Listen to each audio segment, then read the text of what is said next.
4 লক্ষ টাকা জরিমানা হয়েছে দুটি পৃথক মোবাইল কোর্টের মাধ্যমে। 4 লক্ষ টাকা জরিমানা। আমরা এখন এসে যেটা দেখলাম যে আমাদের এই যে এক্সের প্রোডাকশনে যে মুরগি পালন করা হয় এটার বিষ্ঠা হয়, তো এই বিষ্ঠাগুলা সঠিকভাবে প্রসেসিং করা বা ট্রিটমেন্ট করা এটা কিন্তু একটা খামারের যারা রয়েছেন তাদের দায়িত্ব।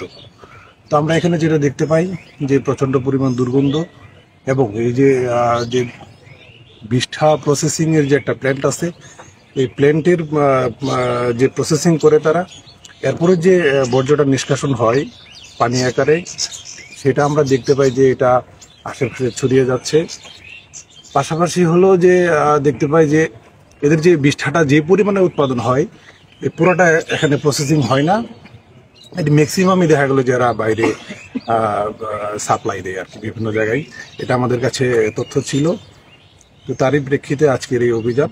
তো আমরা আমাদের যে পশুরোগ আইন রয়েছে আমাদের 2005 এবং পশুরোগ যে বিধিমালা 2008 রয়েছে তার মোতাবেক আমরা পরবর্তী ব্যবস্থা এখানে গ্রহণ করব।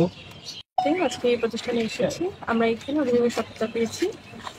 আমরা দেখেছি যে এখানে আপনারা জানেন যে এখানে ডিম ফুটে মুরগির বাচ্চা এবং মুরগির ডিম এটা বেসিক্যালি এখানে করা হয় এবং মুরগির যে ওয়েস্ট ম্যাটেরিয়াল যেটা আছে বিষ্ঠা যেটা এটা সরকারি নিয়ম হচ্ছে যে এটা সুন্দরভাবে প্রক্রিয়াজাতকরণ করতে হবে যাতে এটা কোনো ক্রমেই পরিবেশের কোনো প্রকার কোনো ক্ষতি করতে না পারে।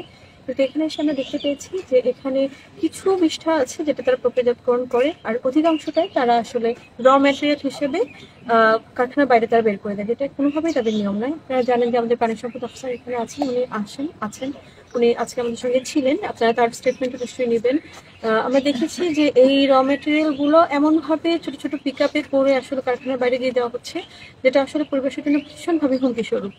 আর আমরা দেখেছি যে এই যে র মেটেরিয়ালগুলো থেকে যে যখন জৈব সার তৈরি করছে এই যে পচা পানি বা এই জিনিসগুলো তারা বড় বড় ড্রেনের মাধ্যমে তারা তাদের এস্টাবলিশমেন্টের বাইরে কারখানার বাইরে পুকুরে বা বাইরে জনগণের আশেপাশে ক্ষেত খামার আছে আপনারা জানেন এইগুলোতে ফেলে দিচ্ছে যাতে আসলে পরিবেশের মারাত্মকভাবে ক্ষতি সাধন হচ্ছে। আজকের এই অভিযান একটি যৌথ অভিযান, এখানে আমি আছি, আমাদের সহকারী কমিশনার ভূমি আছেন, আমাদের অফিসার ইনচার্জ জনাব আব্দুর রব সাহেব আছেন কাপাসিয়া থানার, আমাদের উপজেলা পানি সম্পদ কর্মকর্তা ডক্টর আতিকুর রহমান উনি আছেন, আপনি জানেন যে আমার বাম পাশে ইন্সপেক্টর পরিবেশ অধিদপ্তর তিনি আছেন এবং আমাদের কৃষি বিপণন অফিসার আছেন গাজীপুর জেলার। তো এটি একটা কম্বাইন্ড অভিযান, আমরা সবার সম্মিলিত সহযোগিতায় আমরা অভিযানটা পরিচালনা করেছি। আমি আপনাদের সবাইকে ধন্যবাদ। কত টাকা জরিমানা করা হয়েছে? আচ্ছা, 4 লক্ষ টাকা জরিমানা হয়েছে দুটি পৃথক মোবাইল কোর্টের মাধ্যমে। 4 লক্ষ টাকা জরিমানা করা হয়েছে।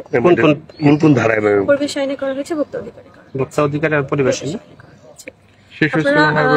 আরেকটা জিনিস আমরা দেখতে পেয়েছি, এখানে এসে আমরা দেখেছি বেশ কিছু লেবার আছে যারা আন্ডার এজ মনে হয়েছে আমার কাছে, তারপরও মানে শিশু আর কি, তারপরও যেহেতু এটা ডাক্তারি পরীক্ষার বিষয় আমরা কলকারখানা অধিদপ্তরকে জানিয়েছি, ওরা নিশ্চয়ই এই ব্যাপারে তদন্ত করে দেখবেন, তদন্ত করে যদি কোনো আন্ডার এজ শিশু পাওয়া যায় নিশ্চয়ই সেটার বিরুদ্ধে তার ব্যবস্থা নেবেন, আমি আশাবাদী এই ব্যাপারে।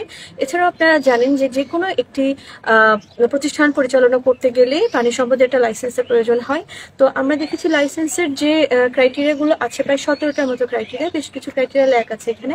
এই বিষয়ে আমাদের উপজেলা পানি সম্পদ কর্মকর্তা উনি আরো বিশদে বলতে পারবেন, আপনারা যদি ওরা একটু বক্তব্য নেন খুব ভালো হয় আর কি।